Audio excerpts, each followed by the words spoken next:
Hello again, friends. Let me ask you something simple but powerful. Have you ever sat in your peaceful home, listening to the quiet around you, and wondered, is this the whole story of my life? Maybe you felt that tug in your chest when you hear families laughing next door while your space remains calm and still.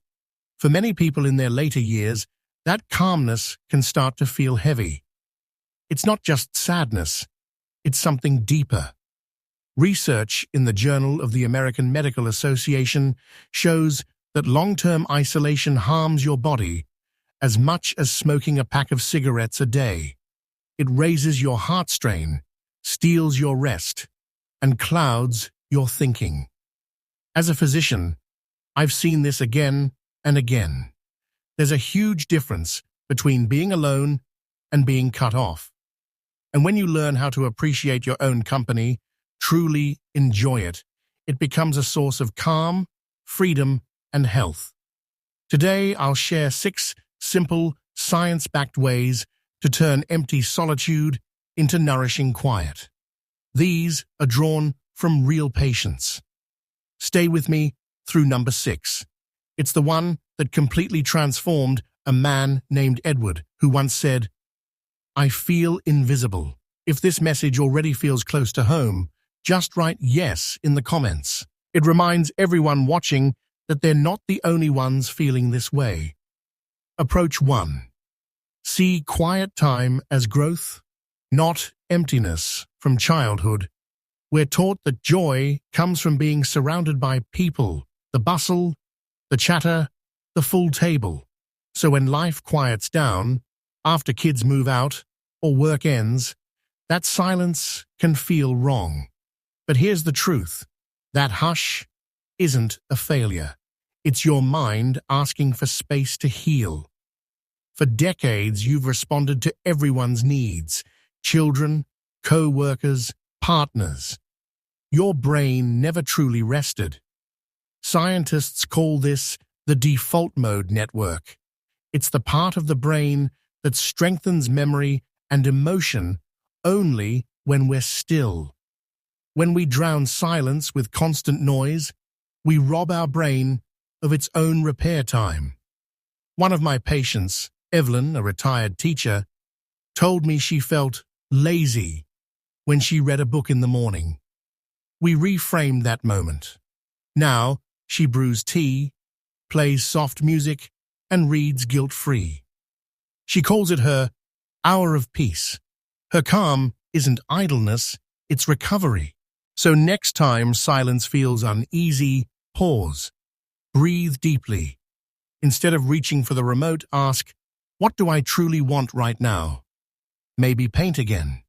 Write your family stories. Watch the birds. This isn't withdrawal, it's reconnection with yourself. Approach 2. Build purpose through daily habits. When work ends or the house empties, the rhythm that once guided your days disappears. Time begins to blur. That drifting feeling you get? That's what happens when there's no structure. Simple routines anchor us. They steady both the mind and body. A consistent morning ritual tells your brain life still has rhythm. My patient George, a former builder, lost his sense of direction after retirement. Together, we created one small routine: brewing his coffee with care each morning, reading the newspaper, solving one puzzle, then taking a walk. He laughs now, saying, "Doc, that cup gets me out of bed." Tiny habits, done with intention, rebuild meaning. Maybe it's 3 deep breaths before rising. Maybe cooking one real meal for yourself each day, or stretching before bed. These small acts say, I matter, my time matters. If you already have a small routine that centers your morning, share it below. Your idea might help someone else begin theirs. Approach 3. Keep learning. Your mind is still growing. Many believe learning ends with youth, but the brain doesn't stop evolving. It's flexible, able to form new connections at any age. When you explore new knowledge, you literally strengthen your brain. I've seen people lose confidence around technology or new ideas, thinking, I'm too old for that. But the truth is, curiosity keeps your mind young. Learning isn't about grades anymore, it's about joy. Meet Clara, 74. She'd always dreamed of studying ancient Rome. She borrowed a library book, then started watching free lectures online. Now, she says, I feel sharper and more alive than I did 10 years ago. So pick one new thing. Just one. A language, a recipe, a documentary series. Visit your local library. It's free and full of wonder. When your mind grows, your world expands. If this thought surprises you, if you didn't know your brain could still rewire itself, write amazing in the comments, because it truly is. Approach 4. Move and step outside. When you live alone, it's easy to merge with the chair. The day slips away, your body stiffens, mood drops, energy fades. Our bodies are made for movement. Even gentle activity releases natural chemicals that lift mood and ease pain. And sunlight triggers vitamin D, essential for strong bones and balanced emotions. I'm not talking about gyms or marathons, just gentle, daily motion. Strolling, stretching. Watering plants.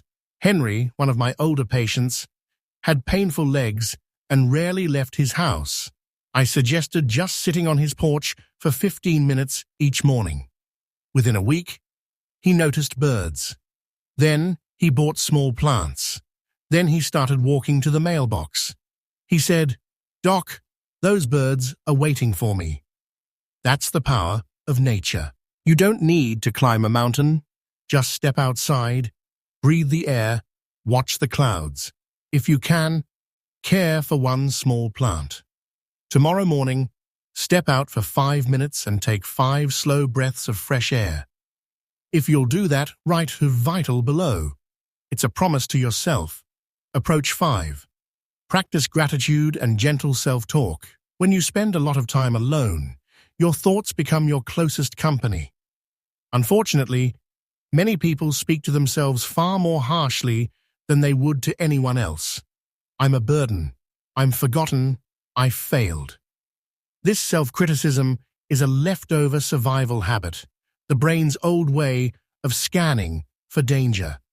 But now it mistakes quiet for threat. Gratitude and kind inner words are how we retrain it. My patient Louise apologized for everything. Sorry I called. Sorry I need a ride. I asked her to keep a small notebook. Each night, write one thing she was thankful for. At first, she wrote, the soup was warm. A month later, her notebook overflowed. Sunlight, laughter, her grandson's call. She smiled and said, Doc, my days are rich again. Try it tonight. Write one thing, just one, you're grateful for. And when that cruel inner voice appears, pause and ask, would I say this to someone I love? If not, don't say it to yourself. This isn't about ignoring sadness. Feel what's real. But balance it by noticing the small good that still surrounds you. Over time, your mind shifts from self-blame to quiet appreciation. Approach 6. Find new ways to belong. This last step is Edward's story, the man who once said, I feel like no one sees me. After losing his partner and living far from his children, he spent days in his chair, waiting for the phone. He felt invisible. Then, one visit, 6 months later, he looked entirely different. Shoulders back, eyes bright.